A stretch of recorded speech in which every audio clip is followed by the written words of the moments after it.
Hello बच्चों, कैसे हो बेटा। हम लोग पिछले लेक्चर में कैटालिटिक एक्टिविटी के बारे में पढ़ रहे थे और उसके कैटलिस्ट के एप्लीकेशन भी देखा हमने। आज हम लोग पढ़ने वाले हैं shape selective catalysis by zeolites और एंजाइम कैसे काम करता है और इसके एप्लीकेशन देखेंगे। ठीक, तो सभी लोग पहले लिखेंगे नोट करके, safe selective catalysis.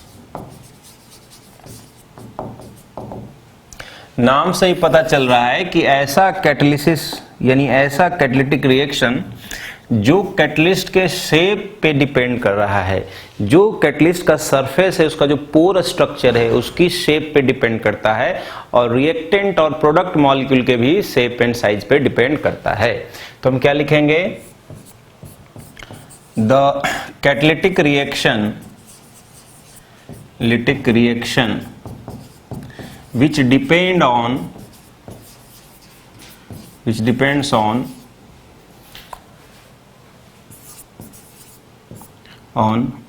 pore structure of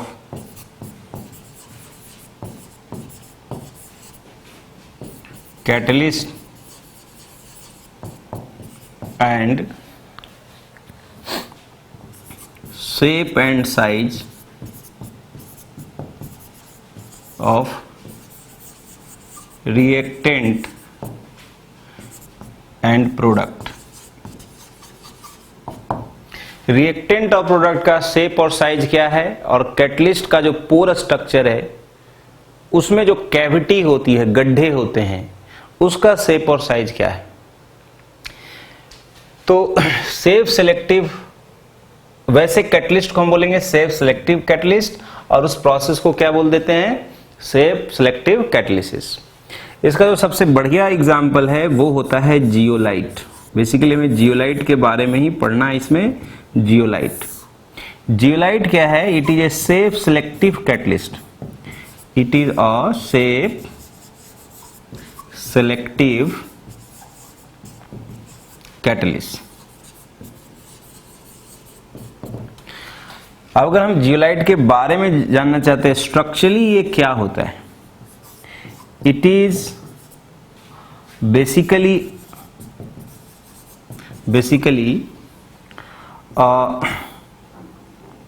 एल्यूमिनोसिलिकेट। ये क्या होता है एल्यूमिनोसिलिकेट, अभी मैं आपको समझाता हूं। तीसरा पॉइंट लिखेंगे, it has honeycomb like structure. It has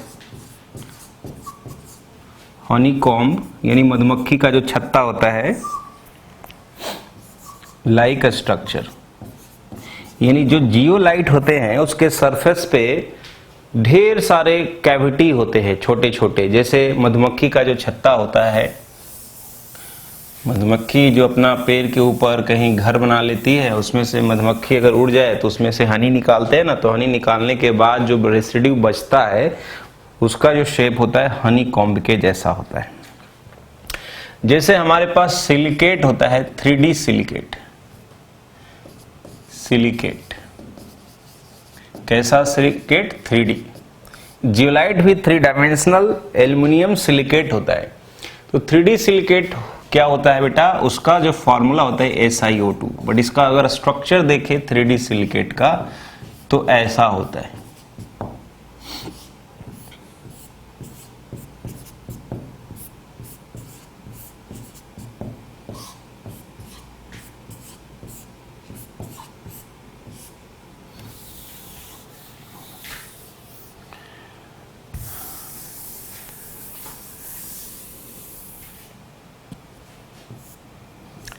ये यूनिट चारों तरफ रिपीट होगा।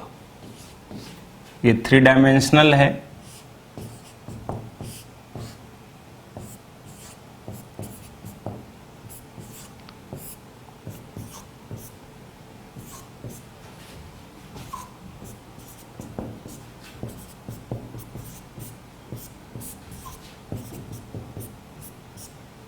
इस तरह से ये चारों तरफ क्या होते हैं, रिपीट होते हैं।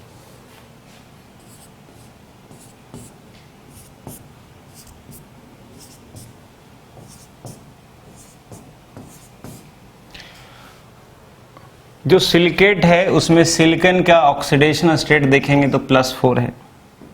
अब जियोलाइट क्या होता है, 3 डायमेंशनल सिलिकेट में ही कुछ मॉडिफिकेशन करते हैं। सम ऑफ द सिलिकॉन, जैसे यहाँ सिलिकॉन का ऑक्सीडेशन स्टेट कितना है +4, तो कुछ silicon atom specific number of silicon atom हटा करके उसको एल्यूमिनियम से क्या कर देते हैं, रिप्लेस कर देते हैं, ठीक, केमिकली। वैसे ये नेचर में भी पाया जाता है और हम सिंथेसाइज भी कर सकते हैं। तो उसमें क्या होता है, जो 3 डायमेंशनल सिलिकेट है उसमें सम ऑफ द सिलिकॉन जैसे हटा दिया, तो एक सिलिकॉन हटाएंगे तो 4 प्लस चार्ज एक तरह से आपने हटा दिया, उसके बदले हमने Al3+ लगा दिया, ठीक। नेट ये क्या था बेटा, न्यूट्रल था। 4 सिलिकॉन पे प्लस थे तो 2 ऑक्सीजन पे 2 माइनस भी थे।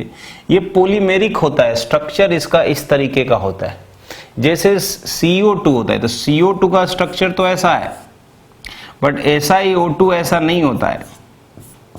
SiO2 ऐसा होता है, इसमें सिलिकॉन का हाइब्रिडेशन sp3 होता है और CO2 में कार्बन का हाइब्रिडेशन sp होता है। ये अंतर है। सिलिकॉन हमारा पाई बॉन्ड नहीं बना पाता है ऑक्सीजन के साथ, वीक ओवरलैपिंग होता है।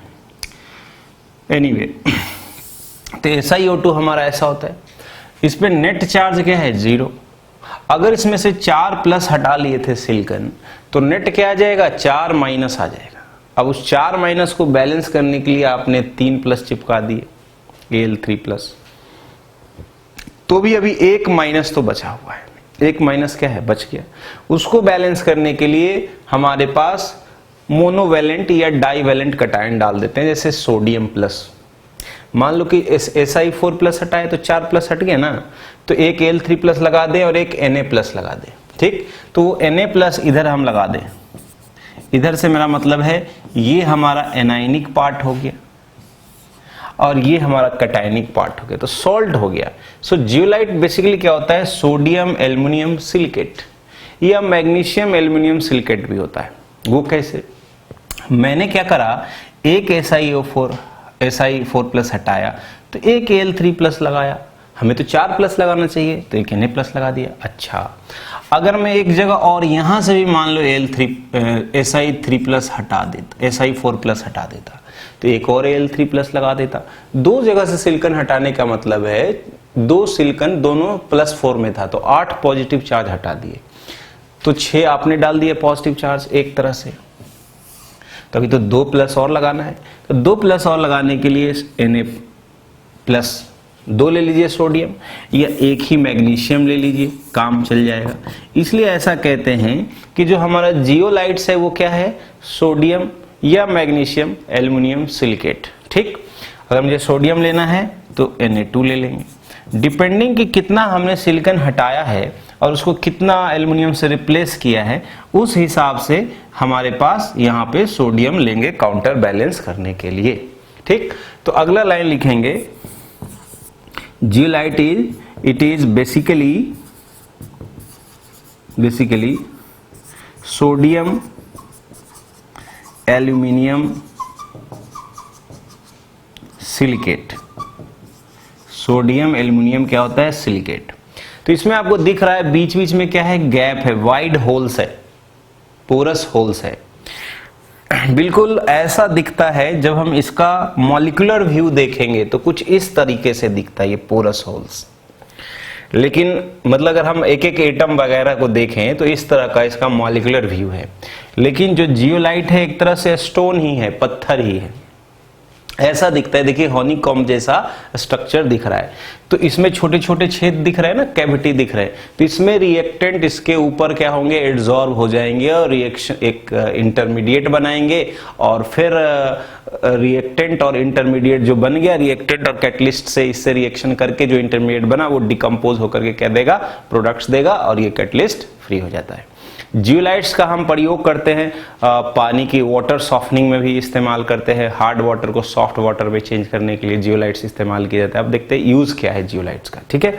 तो नेक्स्ट लिख लेते हैं यूजेज ऑफ जियोलाइट।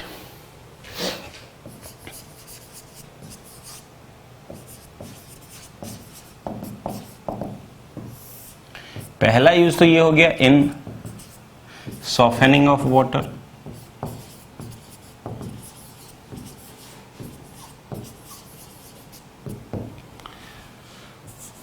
दूसरा यूज है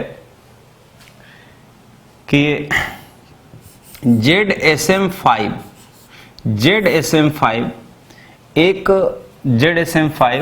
एक टाइप ऑफ जियोलाइट है। टाइप ऑफ क्या है? जियोलाइट है, जिसको यूज किया जाता है, is use to convert alcohol directly into gasoline. Gasoline एक तरह से component of, one of the component of petrol है ये। अल्कोहल को क्या करता है? ZSM5 डिहाइड्रेट करता है। ZSM5 dehydrate alcohol to produce hydrocarbon,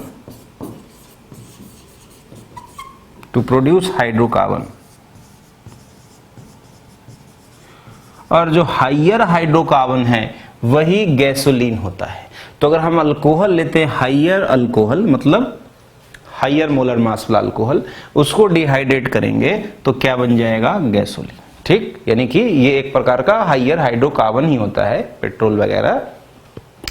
तो ZSM5 बहुत ही इंपॉर्टेंट है। कई बार एग्जाम में आता है कि कौन सा जियोलाइट है या जो कि डायरेक्टली अल्कोहल को गैसोलीन में चेंज करता है। तो ये हमें ध्यान रखना है, ZSM5।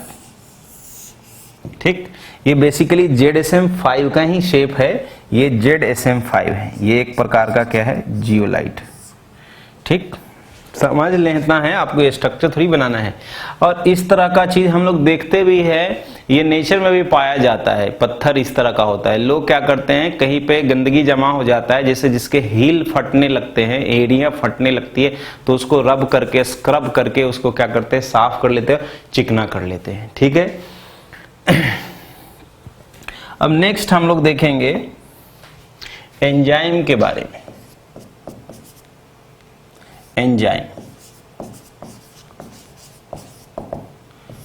एंजाइम क्या होता है? It is a nitrogenous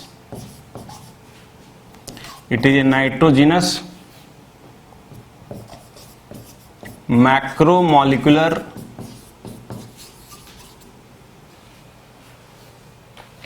compound. Basically enzyme is a protein. Enzyme is a macromolecular protein.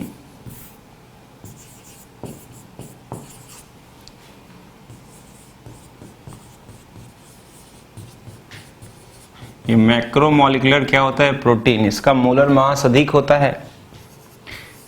Enzyme is obtained, can be obtained from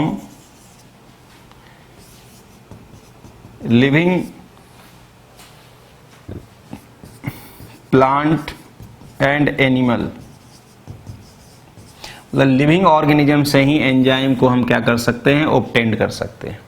एक पॉइंट और लिखना है, 1969 में लिविंग ऑर्गेनिज्म से, प्लांट से एंजाइम को एक्सट्रैक्ट करके उसका क्रिस्टलाइज किया जा चुका है। तो हम एंजाइम को लिविंग सोर्सेज से एक्सट्रैक्ट करके निकाल के क्रिस्टलाइज भी कर सकते हैं। ठीक, पहला जो एंजाइम था इन 1969, फर्स्ट एंजाइम इज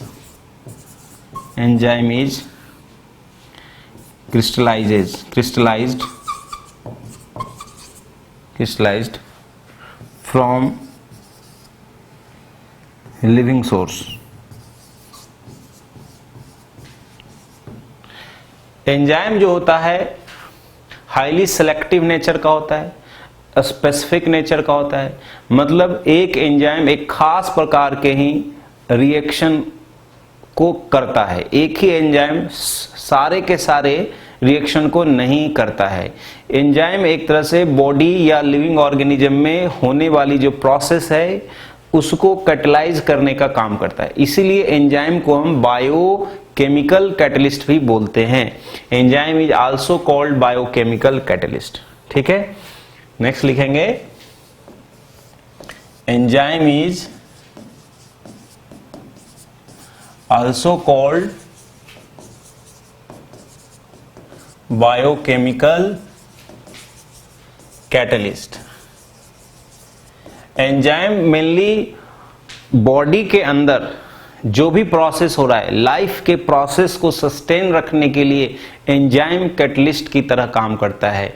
एंजाइम ही वो रिस्पॉन्सिबल है जो एक पर्टिकुलर टास्क को करता है। ये हाईली स्पेसिफिक नेचर का होता है, यानी एक खास प्रकार के ही रिएक्शन या प्रोसेस के लिए कैटलिस्ट का काम करता है।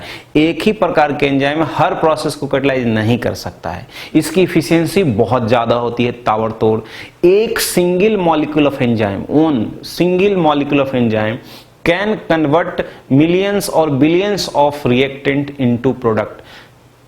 इतनी ज्यादा इसकी इफिशियंसी होती है। लेकिन एक प्रॉब्लम है कि जो एंजाइम है इसकी जो इफिशियंसी सबसे ज्यादा कब होती है, जब बॉडी टेम्परेचर के आसपास, बॉडी टेम्परेचर पे इसकी सबसे अधिकतम रेट होती है, एक्टिविटी सबसे ज्यादा होती है। और ऑप्टिमम पीएच पे ही एक ज्यादा इफेक्टिव रहता है।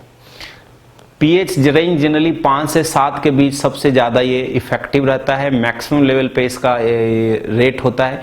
उससे अगर कम जाएं, चाहे उससे ज़्यादा पीएच बढ़ा दें, तो इसकी एक्टिविटी कम हो जाती है। तो आइए देखते हैं कुछ इंपॉर्टेंट एग्जाम्पल जिसमें कि एंजाइम इन्वॉल्व होता है एज ए कैटलिस्ट। ठीक, तो एग्जाम्पल्स ऑफ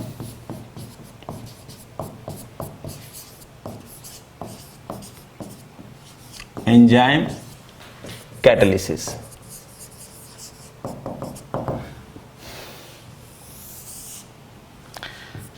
पहला है बेटा, जैसे इन्वर्जन ऑफ शुगर। हमारे बॉडी में जो कार्बोहाइड्रेट है या किसी भी लिविंग ऑर्गेनिज्म में जो कार्बोहाइड्रेट होता है वो डिकम्पोज होता है ग्लूकोज और फ्रक्टोज में। किसमें? ग्लूकोज और फ्रक्टोज में। तो अगर हमारे पास सुक्रोज है, हमारे पास शुगर है C12H22O11, ठीक है। तो ये हमारा इन्वर्टेज एक एंजाइम होता है, इन्वर्टेज, वो इसको ग्लूकोज और फ्रक्टोज में कन्वर्ट करता है।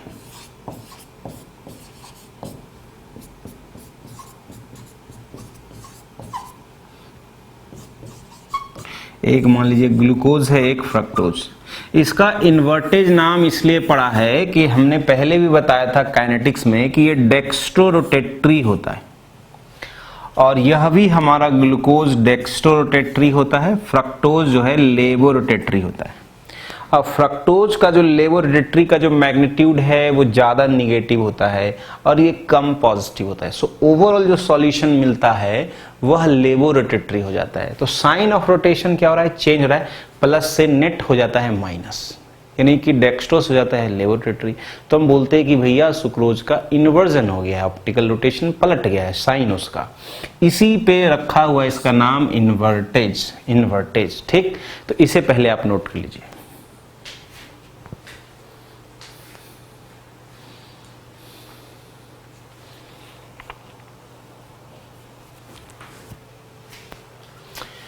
नेक्स्ट हम लोग एग्जांपल देखेंगे conversion of glucose into ethyl alcohol. Ethyl alcohol, जैसे हमारे पास ग्लूकोज है C6H12O6, ठीक है, और इसका कन्वर्जन हम कराएंगे इथाइल अल्कोहल में C2H5OH। तो इसमें जाइमेज एक एंजाइम होता है, जाइमेज, वो हमारा ग्लूकोज को किस में कन्वर्ट कर देता है? इथाइल अल्कोहल में। ग्लूकोज को किस में कन्वर्ट कर देता है बेटा? Ethyl alcohol. ठीक, और साथ में CO2 मिलता है, तो ये हमारा 6 कार्बन है, 2 मोल तो ये इथाइल अल्कोहल मिलता है और 2 CO2 के मिलते हैं। तो हमारे पास ऑक्सीजन हो गया 2 दूना 4 और 2 6, कार्बन हो गया 2 दूना 4 2 6, हाइड्रोजन हो गया हमारे पास 5 और 1 6 गुना 2 12। ठीक है, ये बैलेंस्ड हो गया। तो कन्वर्जन ऑफ ग्लूकोज जो होता है इथाइल अल्कोहल के में होता है जाइमेज की उपस्थिति में। हम लोग ये भी जानते हैं कि जैसे हमारा ग्रेप्स होता है, मान लीजिए ग्रेप्स है, ठीक है, तो इसको क्या करते हैं, क्रश कर देते हैं इन एरोबिक कंडीशन में, क्रश कर देंगे इन एरोबिक कंडीशन।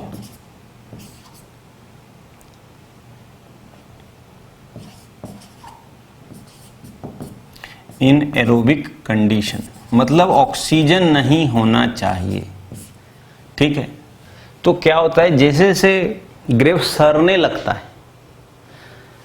तो ग्रेप्स के अंदर क्या है, सुक्रोज है, तो इसका जो आउटर स्किन है, आउटर सरफेस पे ईस्ट जो डेवलप होता है उसमें इन्वर्टेज होता है जो इस सुक्रोज को कन्वर्ट करता है ग्लूकोज में और फ्रक्टोज में।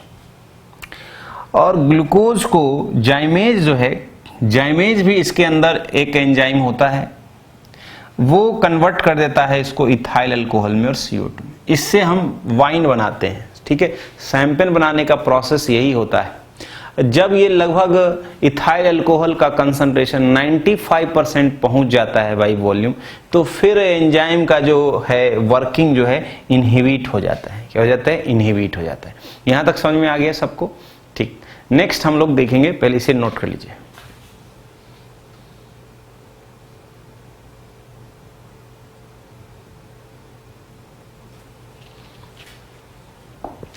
तीसरा हमारे पास एग्जाम्पल है कन्वर्जन ऑफ यूरिया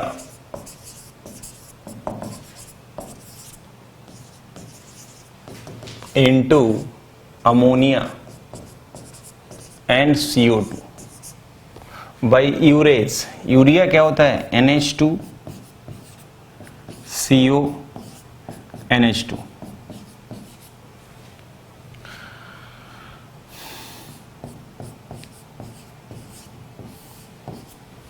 तो ये हमारा यूरेज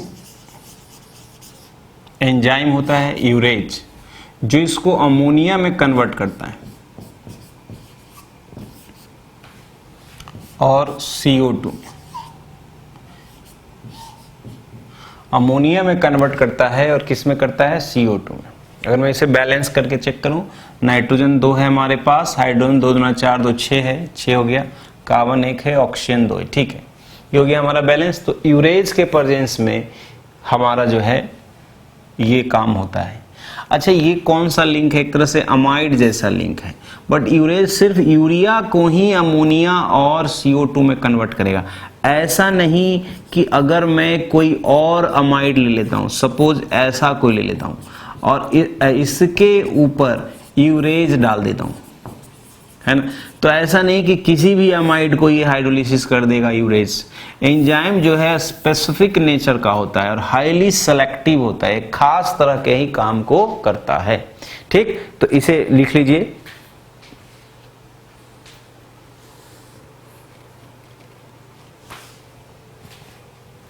नेक्स्ट लिखेंगे fourth, conversion of starch into maltose. Starch into maltose, इसको एक डायस्टेज नाम का एंजाइम होता है जो इस काम को करता है। स्टार्च क्या होता है, C6H10O5 और यहाँ N लगा देंगे, ये पॉलीसैकेराइड होता है स्टार्च, नीचे लगाना है N। ठीक, और डायस्टेज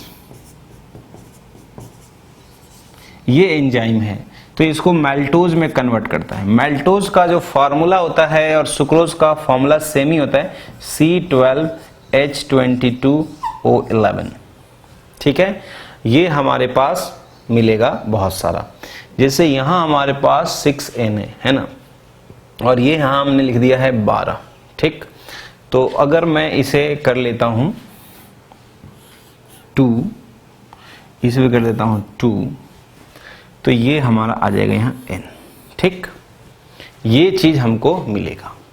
ठीक है, तो ये हमारा डायस्टेज हमारा एंजाइम। मेनली तो हमें याद रखना है कि स्टार्च को किस में कन्वर्ट करता है, माल्टोज में। कौन एंजाइम करता है, डायस्टेज। मेनली यही चीज पूछा जाता है बेटा, रिएक्शंस वगैरह नहीं। पांचवा conversion of maltose into glucose by maltase. Maltase ज्यादातर एंजाइम में हम लास्ट में एज लगाते हैं, माल्टेज। तो माल्टोज के हमारे पास C12H22O11, माल्टेज लेंगे हम, माल्टेज के उपस्थिति में ग्लूकोज मिलता है C6H12O6, ये हमारा ग्लूकोज है, माल्टोज। ये हमारा स्टार्च है और ये हमारा क्या मिला है, माल्टोज।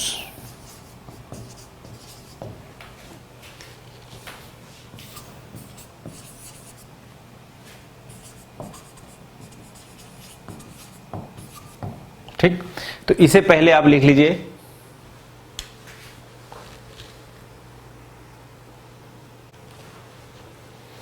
चलिए, तो लिख लिया बेटा।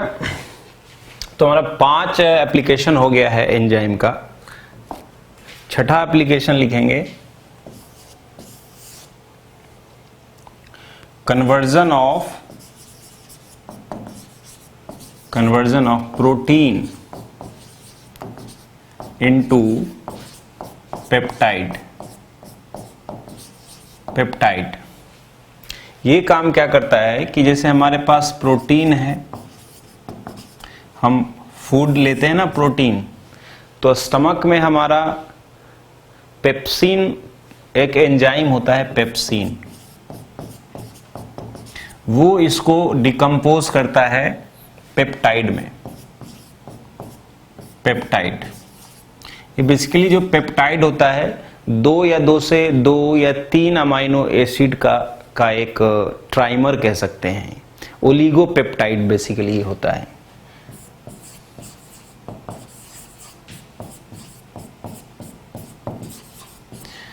जैसे प्रोटीन में क्या होता है, अमाइनो एसिड की बहुत सारी चेन चल रही होती है तो बीच से कट कर देता है ये। बीच से लेकिन कितना बड़ा कट करता है, तो इतना ही छोटा कट करता है, बीच बीच से छोटा छोटा कट करता है, जिसमें कि पेप्टाइड जो होंगी 2 या 3 पेप्टाइड लिंकेज होंगी।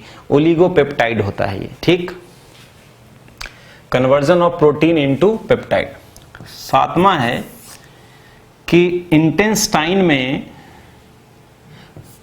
प्रोटीन को क्या होता है कि एक ट्रिप्सिन नाम का एक एंजाइम होता है। ये एंजाइम लिख रहा हूं मैं, ठीक है। ट्रिप्सिन वो डायरेक्टली प्रोटीन को डिकम्पोज करता है अमाइनो एसिड में, जिसका बाद में फर्दर हाइड्रोलिसिस होकर के ये डाइजेस्ट होता है। ठीक, प्रोटीन ट्रिप्सिन इसका हाइड्रोलिसिस करके अमाइनो एसिड में कन्वर्ट करता है, फिर इसका भी फर्दर हाइड्रोलिसिस होता है। तो ट्रिप्सिन का काम है प्रोटीन को अमाइनो एसिड में बदलना, और पेप्सिन का काम है प्रोटीन को पेप्टाइड में बदलना। पेप्सिन कहां रहता है, स्टमक में, और ये ट्रिप्सिन कहां रहता है, इंटेस्टाइन में।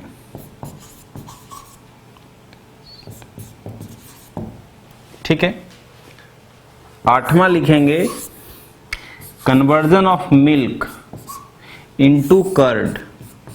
जब मिल्क से हम कर्ड कन्वर्जन करते हैं तो थोड़ा सा बाहर से हम क्या डालते हैं, अलग से कर्ड डालते हैं, जामन जिसको बोलते हैं, डालते हैं ना। तो उस कर्ड में होता है लैक्टोबैसिली, वो हमारा क्या करता है, मिल्क से कर्ड में कन्वर्ट करता है। तो लैक्टोबैसिली एक एंजाइम है जो कि कहां पाया जाता है बच्चों? कर्ड में। ये मिल्क को डायरेक्टली कर्ड में क्या करता है? कन्वर्ट करता है। ठीक, तो ये हमारा एंजाइम का था एप्लीकेशन। ठीक, अब हम लोग देखेंगे कि एंजाइम जो हमने अब तक पढ़ लिया, जैसे invertase, जाइमेज, diastase, maltase, urease, pepsin, trypsin और लैक्टोबैसिली, उसका सोर्स क्या है? सोर्स क्या है इसका? तो ये भी कभी कभी आ सकता है। तो जो इसका सोर्स है, जैसे इन्वर्टेज हमारा ईस्ट में पाया जाता है, जाइमेज भी हमारा ईस्ट में पाया जाता है। जैसे हम ग्रेप को जब सरा देते हैं तो आउटर स्किन पे ये एंजाइम डेवलप होने लगता है ईस्ट, जैसे जैसे वो ग्रो करता है, सरना चालू होता है। जाइमेज भी। डायस्टेज जो होता है माल्ट में पाया जाता है। किस में पाया जाता है? माल्ट में। माल्टेज भी जो हमारा होता है, माल्टेज, एल छूट गया था, माल्टेज, यह भी हमारा ईस्ट में ही पाया जाता है। किस में पाया जाता है? ईस्ट में ही हमारा पाया जाता है। यूरिएज जो है सोयाबीन में पाया जाता है। सोयाबीन, इसका सोर्स है सोयाबीन, ये ध्यान रखिएगा। पेप्सिन अभी बताया आपको, स्टमक में, और ट्रिप्सिन इंटेस्टाइन में,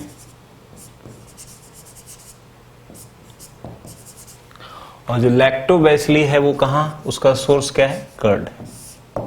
ठीक है, तो ज्यादातर ये तीन तो हमारे पास ईस्ट में ही पाए जाते हैं, इन्वर्टेज, जाइमेज और माल्टेज। यूरिएज कहां? सोयाबीन में, ये पेप्सिन स्टमक में, ट्रिप्सिन इंटेस्टाइन में और लैक्टोबैसिली कर्ड में। ठीक है, बोलिए। तो इसे पहले आप नोट कर लो, फिर इसके बाद हम लोग देखेंगे कैरेक्टरिस्टिक प्रॉपर्टीज ऑफ एंजाइम। ठीक है, कैरेक्टरिस्टिक फीचर ऑफ एंजाइम, मतलब उसकी एंजाइम की क्या खासियत होती है, क्या क्या गुण होती है एंजाइम के अंदर। ठीक, पहले इसे नोट कर लीजिए।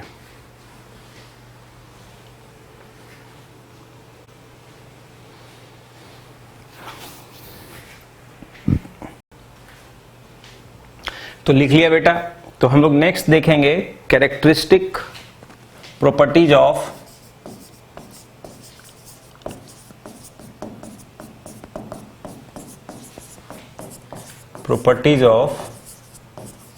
एंजाइम।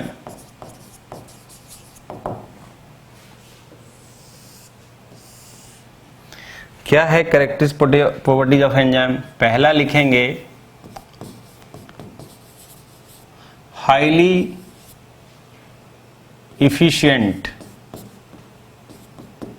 इसका क्या मतलब है? हाईली इफिशिएंट का मतलब क्या है? जो एंजाइम होता है हाईली एफिशिएंट होता है। इसका मतलब यह है कि एक सिंगल मॉलिक्यूल एंजाइम का लगभग 1 मिलियन रिएक्टेंट को प्रति मिनट प्रोडक्ट में कन्वर्ट कर सकता है। इसकी इफिशिएंसी का मतलब यह है, it is highly efficient 1 molecule of enzyme can convert 1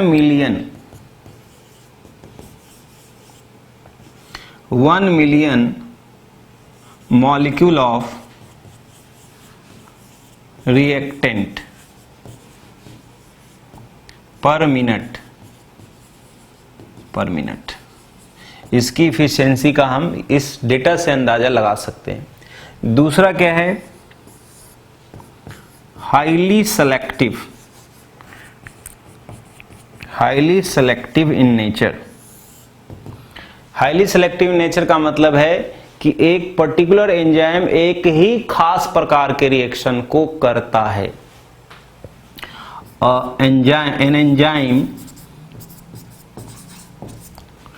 performs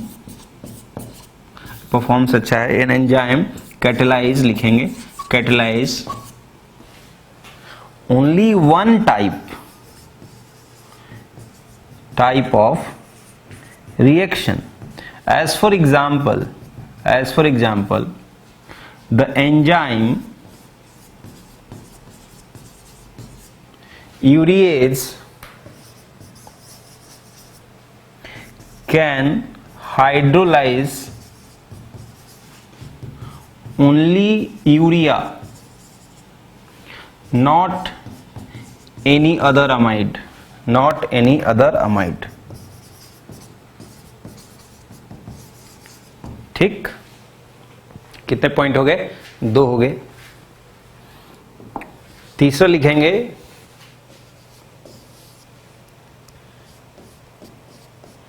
active under optimum temperature. जो एंजाइम है वो एक खास टेम्परेचर रेंज पर इसकी इफिशिएंसी ऑप्टिमम रहती है। जो एंजाइम का टेम्परेचर रेंज है वो 298 केल्विन से 310 केल्विन, ये है optimum range of temperature, optimum range of temperature. और एनिमल के केस में बॉडी टेम्परेचर सबसे ज्यादा सूट करता है, यानी बॉडी टेम्परेचर, ये टेम्परेचर अगर मैं डिग्री सेंटीग्रेड में लिखूं तो ये हो जाएगा 25 डिग्री सेंटीग्रेड और ये आएगा 37 डिग्री सेंटीग्रेड। अपना बॉडी टेम्परेचर 37 डिग्री सेंटीग्रेड होता है। और एंजाइम का अगर हम देखेंगे रेट ऑफ रिएक्शन, जैसे अगर मैंने इधर ले लिया है रेट ऑफ रिएक्शन और इधर टेम्परेचर मान लो केल्विन में ले लेते हैं, तो एंजाइम की जो रिएक्टिविटी होगी उसका ग्राफ कुछ इस तरह से होता है। ये हमारा मैक्सिमम रेट है। यहाँ पे रेट क्या है? मैक्सिमम। ठीक है, यानी एक्टिविटी इस पॉइंट पे सबसे ज्यादा है और इसके करस्पॉन्डिंग टेम्परेचर को हम क्या बोलेंगे? Optimum temperature, T optimum. और एनिमल के केस में या ह्यूमन के केस में ये हमारा मेनली 37 डिग्री सेंटीग्रेड यानी 310 केल्विन पे इसकी इफिशिएंसी मैक्सिमम होती है। आप कह सकते हो कि यहां से यहां तक जो टेम्परेचर का रेंज है, ये जो एरिया है वो एक तरह से 298 से 310 के आसपास है। इस टेम्परेचर से, ऑप्टिमम टेम्परेचर से कम वाली टेम्परेचर पे भी इसकी इफिशिएंसी उतना ज़्यादा नहीं होती है, हाईयर टेम्परेचर पे भी उतना ज़्यादा नहीं होता है। जैसे किसी व्यक्ति को बुखार लगता है तो बॉडी टेम्परेचर बढ़ जाता है तो भी एंजाइम की एक्टिविटी थोड़ी कम हो जाती है, तो वीकनेस फील करता है। उससे कम टेम्परेचर पे भी कोल्ड हो गया, ठंडी लग गई किसी को, है ना, तो भी एंजाइम का जो फंक्शनिंग है उतना बेस्ट नहीं रहता है। तो एक्टिव अंडर ऑप्टिमम टेम्परेचर, एक खास टेम्परेचर रेंज पे ये ज़्यादा बढ़िया से काम करता है। ऐसी एंजाइम के लिए होता है ऑप्टिमम पीएच रेंज होता है, 5 से 7 पीएच रेंज पे ये ज़्यादा इफेक्टिव रहता है। तो चलिए नेक्स्ट देखते हैं, 4th point, optimum pH range. जिसका ऑप्टिमम पीएच रेंज होता है वो होता है पीएच 5 से 7। इस रेंज में इसकी इफिशिएंसी और रेट क्या होती है? सबसे अधिक। तो इसमें भी अगर हम ग्राफ वगैरह बनाना चाहते हैं तो बना सकते हैं।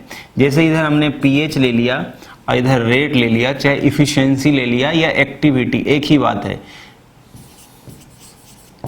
तो इसका भी ग्राफ बिल्कुल ऐसा ही होता है। ये एक तरह से इस पॉइंट पे हम बोलेंगे कि मैक्सिमम है ना, तो ये हमारा मैक्सिमम रेट होगा। बट जो हम जनरली ये कह सकते हैं कि ये जो जोन है, यहाँ तक जो एरिया है, ये जो जोन है, ये हमारा बेसिकली पीएच 5 से 7 का रेंज होता है, जिस बीच इसका जो है फंक्शन सबसे अधिक होता है, मतलब ज़्यादा इफेक्टिवली वो काम करता है। उससे कम पीएच पे भी उतना अच्छे से काम नहीं करेगा, रेट स्लो रहेगा, और 7 से अगर पीएच ज़्यादा बढ़ गया तो भी उतना अच्छा से काम नहीं करेगा। ठीक, 5 से कम रहने का मतलब बहुत ज़्यादा एसिडिक हो गया, 7 से ज़्यादा बढ़ने का मतलब है बेसिक हो गया। ठीक, यहाँ तक सबको समझ में आ रहा है? तो इसे पहले नोट कर लीजिए।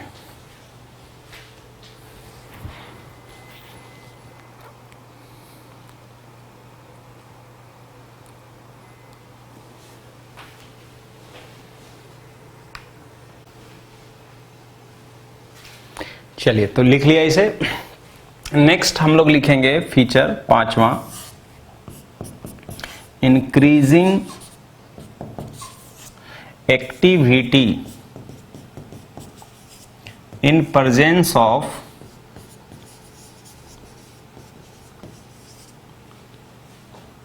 Coenzyme and activators. तो कोएंजाइम क्या होता है और एक्टिवेटर्स क्या होता है? जिसकी उपस्थिति में एंजाइम की जो एक्टिविटी है यानी इफिशिएंसी है और ज़्यादा बढ़ जाती है। तो कोएंजाइम क्या होते हैं? एंजाइम के लिए कोएंजाइम जो होता है वो होता है non protein molecule like vitamin. Enzyme in presence of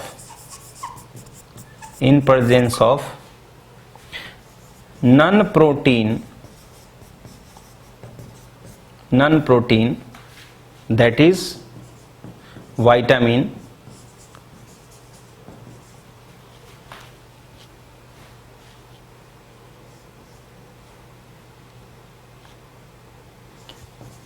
rate of या activity of enzyme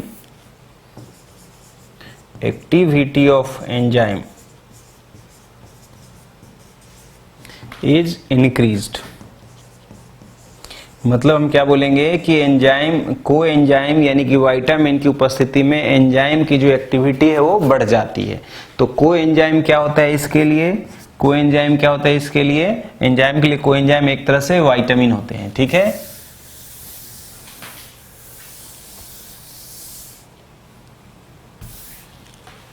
एक्टिवेटर्स इसके लिए क्या होता है? एक्टिवेटर इसके लिए होता है in presence of certain metal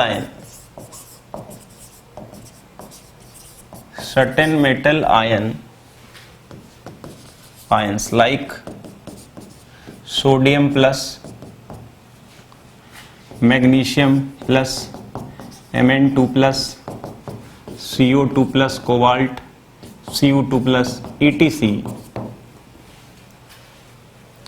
activity of enzyme is increased. यानी कि जो सर्टेन मेटल आयंस है जो एंजाइम की एक्टिविटी को बढ़ा देते हैं उसको हम क्या बोलते हैं बेटा? उसको हम क्या बोलते हैं? एक्टिवेटर्स। और को एंजाइम किसको बोलते हैं? विटामिन्स को हम बोलते हैं को एंजाइम, ठीक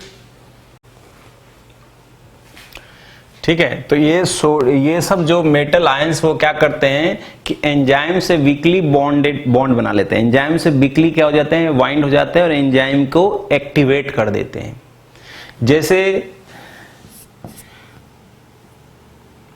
in presence of sodium, in presence of Na plus ions, activity of amylase increases। तो अमाइलेज के लिए एक तरह से सोडियम प्लस जो है एक्टिवेटर्स की तरह काम करता है। वो क्या करता है? सोडियम प्लस अमाइलेज से वीक बॉन्ड बनाता है और अमाइलेज को क्या कर देता है? एक्टिवेट कर देता है। तो उसकी जो रेट है और इफिशिएंसी है वो बढ़ा देता है, ठीक। तो पहले इसे आप नोट कर लो, ठीक।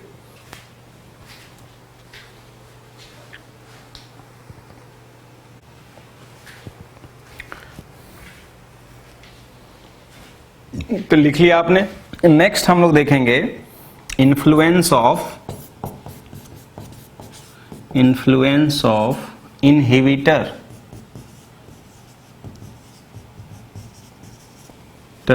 And poisons. जैसे हम लोग नॉर्मल ऑर्डिनरी कैटलिस्ट में भी इनहिबिटर और पॉइजन्स की बात किए थे। पॉइजन क्या करता है? कैटलिस्ट की एक्टिविटी को कम कर देता है और समटाइम इवन डिस्ट्रॉय भी कर देता है। वैसे ही इनहिबिटर भी करता है, तो इसमें हमें लिखना है like ordinary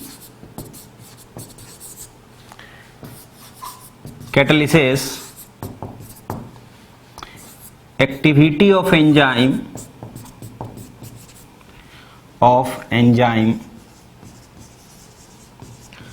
also decreases or sometime destroy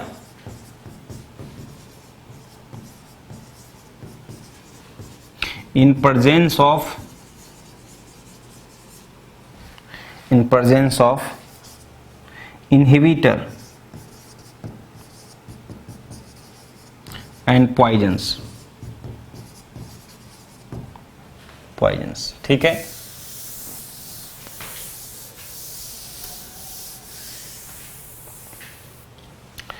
क्या होता है कि poison interact with active functional group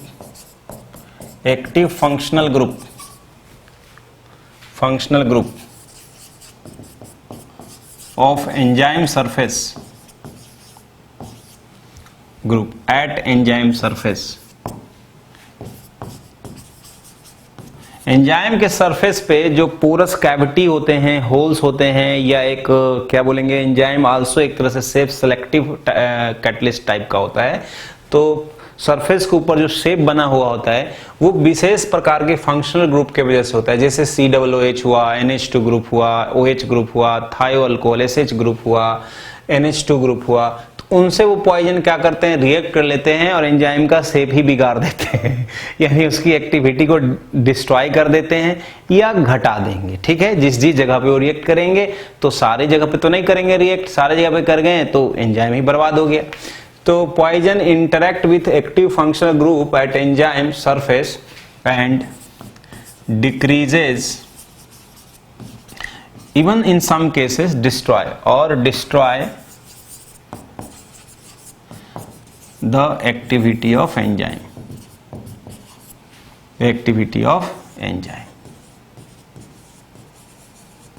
ठीक है, जैसे ड्रग्स हमारा इसी टेक्निक पे बेस्ड है। many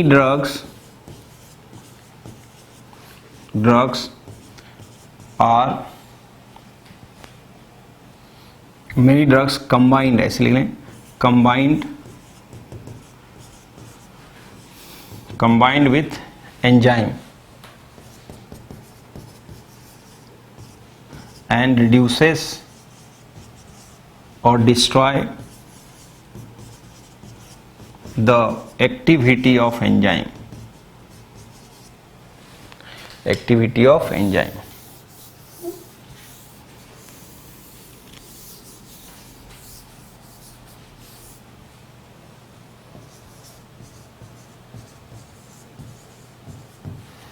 ठीक है, तो ये था हमारा कैरेक्टरिस्टिक ऑफ एंजाइम। नेक्स्ट हम लोग देखेंगे mechanism of enzyme.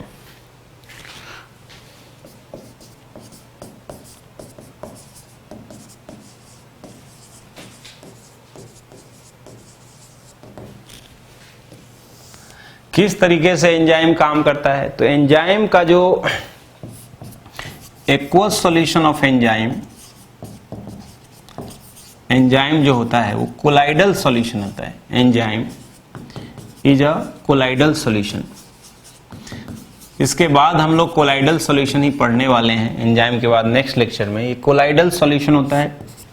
Colloidal solution में कोलाइडल जो पार्टिकल्स होते हैं उसका शेप क्या होता है, काफी बड़ा होता है। ठीक, तो एंजाइम का शेप एक तरह से क्या है, बड़ा है, क्योंकि ये मैक्रोमॉलिक्यूल है, एक प्रकार का प्रोटीन है। और ये प्रोटीन जो होते हैं अमाइनो एसिड से मिलके बने होते हैं। अमाइनो एसिड में नाइट्रोजन तो होता ही है, एक तरह से नाइट्रोजिनस कंपाउंड होते हैं। तो जो हमारे पास एंजाइम है उसके, जैसे मान लो ये हमारे पास एंजाइम है वो एक तरह से प्रोटीन है। तो जो एंजाइम है उसके सरफेस पे फंक्शनल ग्रुप हो सकता है, कौन कौन COOH हो सकते हैं फंक्शनल ग्रुप, उसके पास NH2 फंक्शनल ग्रुप हो सकते हैं, उसके पास OH फंक्शनल ग्रुप हो सकते हैं, उसके पास SH फंक्शनल ग्रुप हो सकते हैं। समझ में आ रहा है? उसके पास और भी बहुत सारे फंक्शनल ग्रुप हो सकते हैं, जैसे अमाइड फंक्शनल ग्रुप हो सकते हैं। तो ये जो फंक्शनल ग्रुप होते हैं एंजाइम के सरफेस पे, यही एक्टिवली पार्टिसिपेट करते हैं, एक्टिवली रिएक्टेंट मॉलिक्यूल के साथ इंटरेक्ट करते हैं। तो ये सरफेस पे इस प्रकार के जो फंक्शनल ग्रुप होते हैं, ऐसा नहीं कह रहा कि एक ही एंजाइम में सारे ही प्रेजेंट होंगे। एक उदाहरण के तौर पे कि या तो COOH हो सकता है या NH2 हो सकता है, एक से ज्यादा भी हो सकता है। तो उसका जो एंजाइम का जो सरफेस होता है उसके ऊपर इनकी मौजूदगी की वजह से खास प्रकार की कैविटी जनरेट होती है, मतलब कैविटी जनरेट होती है। जैसे ये लॉक की सिस्टम पे काम करता है। जैसे ताले में जो गड्ढा होता है, गड्ढे को अगर हम मान लेते हैं कि एंजाइम है, तो जो गड्ढा है वो एक कैरेक्टरिस्टिक फंक्शनल ग्रुप के वजह से, तो उसके अंदर एक खास प्रकार की ही चाबी फिट बैठेगी, यानी एक खास प्रकार का ही रिएक्टेंट मॉलिक्यूल उसके अंदर एंटर कर सकता है, कंबाइन हो सकता है। तो एंजाइम की जो मैकेनिज्म है वो इन बात पे डिपेंड करता है कि जैसे हमारे पास मान लीजिए कि ये हमारे पास एंजाइम है, ये है एंजाइम, ठीक, चाबी भी मान सकते हैं एंजाइम को, ये हमारा एंजाइम है, की के जैसा है, और ये हमारा सबस्ट्रेट है जिसमें इस तरीके का गड्ढा है। तो जो सबस्ट्रेट है इसके पास भी फंक्शनल ग्रुप है, इसके पास भी फंक्शनल ग्रुप है एंजाइम के पास। एंजाइम के पास जैसा फंक्शनल ग्रुप है उसका कंप्लीमेंट्री फंक्शनल ग्रुप यहाँ होता है, यानी जैसा यहाँ डिजाइन है उसका अपोजिट यहाँ गड्ढा होता है। ये दोनों एक दूसरे के साथ क्या करते हैं, कंबाइंड हो जाते हैं। इसे हम एक्टिव साइट ऑफ सबस्ट्रेट बोल रहे हैं, और ये एक्टिव साइट ऑफ हमारा क्या है, एंजाइम है। तो ये इससे बाइंड होकर के एक एंजाइम सबस्ट्रेट कॉम्प्लेक्स बनाता है।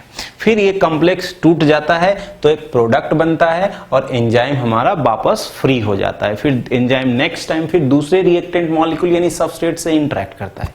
तो एंजाइम का जो मैकेनिज्म है बेसिकली 2 स्टेप में मैकेनिज्म को एक्सप्लेन किया जा सकता है। पहला स्टेप क्या होता है कि जो एंजाइम है वो हमारा सबस्ट्रेट मॉलिक्यूल के साथ इंटरैक्ट करता है और एक कॉम्प्लेक्स बनाता है। उसे सिंपली ऐसे हम लोग दिखा देते हैं, ये कॉम्प्लेक्स बनाया। और सेकेंड स्टेप में जो हमारा कॉम्प्लेक्स बना है वो वापस क्या होगा, डिकम्पोज होगा to give back enzyme and product. ठीक, तो ओवरऑल 2 स्टेप में ये होता है। पहला स्टेप में binding of enzyme with substrate, है ना, binding of enzyme with substrate या रिएक्टेंट। और दूसरा स्टेप में क्या होता है, decomposition of enzyme substrate complex. इसका क्या होता है, decomposition to give enzyme and product. ठीक, तो चलिए आज के लेक्चर हम लोग यहीं तक रखेंगे। इसमें एंजाइम पूरा कंप्लीट हो गया है, कोलाइड शुरू करेंगे तो बीच में ही अटक जाएंगे। तो नेक्स्ट लेक्चर में हम लोग कोलाइड से स्टार्ट करेंगे। ठीक, लगभग 50% ये चैप्टर कंप्लीट हो चुका है। ठीक, नेक्स्ट पार्ट हम पढ़ेंगे कोलाइडल। हालांकि इस चैप्टर में 2 पार्ट थे, 3 पार्ट थे। एक हमारा था फिजिज ऑप्शन, केमिज ऑप्शन, दूसरा पार्ट है कैटलिसिस वाला, तीसरा पार्ट है कोलाइड वाला। तो 2 पार्ट हमारा कंप्लीट हो चुका है, बट कोलाइड वाला पार्ट थोड़ा बड़ा है, इसलिए मैंने कहा कि लगभग 50% कंप्लीट, 50 और 60% कंप्लीट हो चुका है चैप्टर। नेक्स्ट लेक्चर में हम कोलाइडल सॉल्यूशन के बारे में पढ़ेंगे। ठीक है, थैंक यू वेरी मच।